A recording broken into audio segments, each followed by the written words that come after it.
মৰমৰ ছাত্ৰ ছাত্ৰীসকল, আজি মই তোমালোকক ষষ্ঠ শ্ৰেণীৰ বিষয় গণিত পাঠ 1 সংখ্যাৰ গঠন ইয়াৰ 2 নম্বৰ অংকৰ পৰা কেইটামান অংক কৰি দিছোঁ। বোৰ্ডত ধুনীয়াকৈ কৰি দিয়া আছে।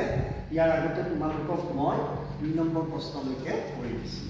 তোমালোকে মন কৰিবা, ইয়াত 2 নম্বৰ প্ৰশ্নত লিখিছে, প্ৰশ্নটো সুধিছে তলত দিয়া সংখ্যা কেইটাৰ পৰা আটাইতকৈ ডাঙৰ আৰু আটাইতকৈ সৰু সংখ্যা কেইটা নিৰ্ণয় কৰা।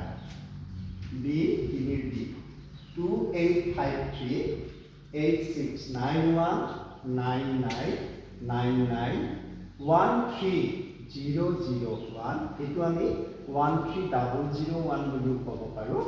123600 এইটো আমি 123600 বুলিও ক'ব পাৰোঁ। এতিয়া চোৱা, উত্তৰ আটাইতকৈ ডাঙৰ সংখ্যাটো হৈছে, আমি ইয়াতে বিচাৰি উলিয়াব লাগিব। বিচাৰি উলিয়াওঁতে চাই যাওঁতে আমি গমেই পাম যে 123600 এইটো আটাইতকৈ ডাঙৰ সংখ্যা। আটাইতকৈ সৰু সংখ্যাটো হৈছে 2853। ইয়াৰ পৰা বিচাৰি উলিওৱা হৈছে, গতিকে বিচাৰি উলিয়াব তোমালোকে জানিবা।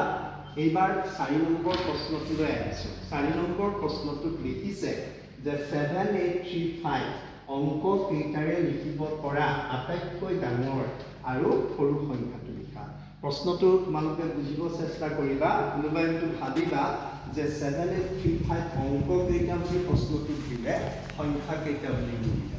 মই তোমালোকক মনত পেলাই দিছোঁ, এইকেইটা প্ৰথমতে আমি পাইছিলোঁ গণিতত সংখ্যা 1ৰ পৰা 0লৈকে 10টা সংখ্যা আছে। 1 2 3 4 5 6 7 8 9, তাৰপিছত 0 শূন্যৰ অৱস্থান বা 0ৰ অৱস্থান ক'ত নৰ পিছত মই মনত পেলাইহে দিছোঁ দেই তোমালোকক।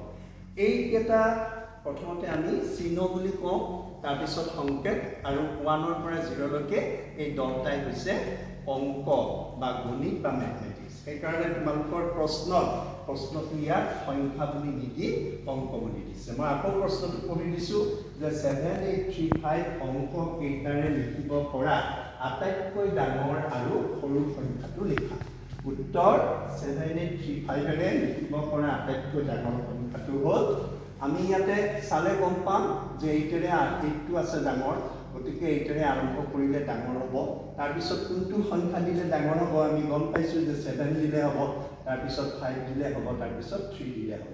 গতিকে উত্তৰটো হৈছে 7835ৰে লিখিব পৰা আটাইতকৈ ডাঙৰ সংখ্যাটো হৈছে 8753। আকৌ 7835ৰে লিখিব পৰা আটাইতকৈ সৰু সংখ্যাটো হৈছে, আমি চাওঁ ইয়াত 7835 দিছে 32, তাৰপিছত 5, তাৰপিছত 7, তাৰপিছত 8, 3578। অকণমান তোমালোকে মনোযোগ দিলে এই প্ৰশ্নকেইটাৰ উত্তৰ সহজতে কৰিব পাৰিবা। এইবাৰ আহিছোঁ আমাৰ 5 নম্বৰ প্ৰশ্নলৈ।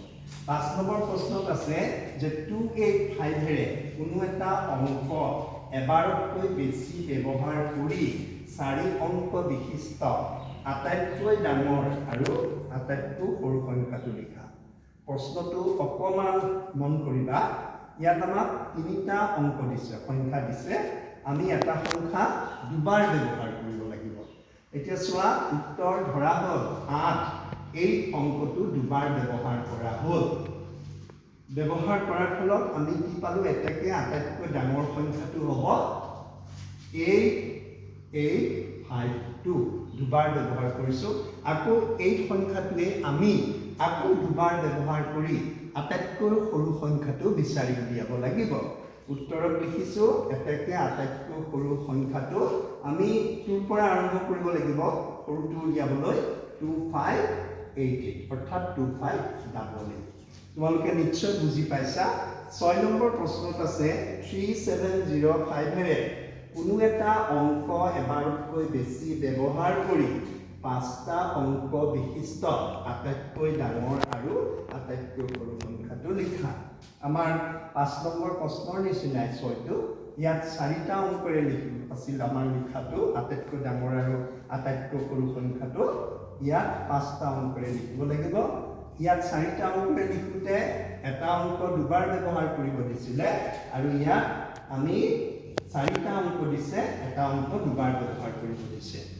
উত্তৰ ধৰা হ'ল 7 অংকটো 7 অংকটো দুবাৰ ব্যৱহাৰ কৰা হ'ল দুবাৰ ব্যৱহাৰ কৰাৰ ফলত আমি ডাঙৰ সংখ্যাটো কেনেদৰে উলিয়াম 7 টো দুবাৰ হ'ব এতেকে আটাইতকৈ ডাঙৰ সংখ্যাটো হ'ল 77 তাৰ পিছত 530 আমি মন কৰিলে গম পাম যে 77 ৰ পিছত ইয়াৰ কোনটো সংখ্যা দিব লাগিব 5 তাৰ পিছত 3 তাৰ পিছত 0 এতিয়া আটাইতকৈ সৰু সংখ্যাটো হ'ল 30577 মৰমৰ ছাত্ৰ ছাত্ৰীসকল আজিলৈ মই ইমানতে এৰিছোঁ পৰৱৰ্তী পৰ্যায়ত তোমালোকৰ মাজলৈ আৰু কেইটামান প্ৰশ্নৰ উত্তৰ লৈ আকৌ আহিম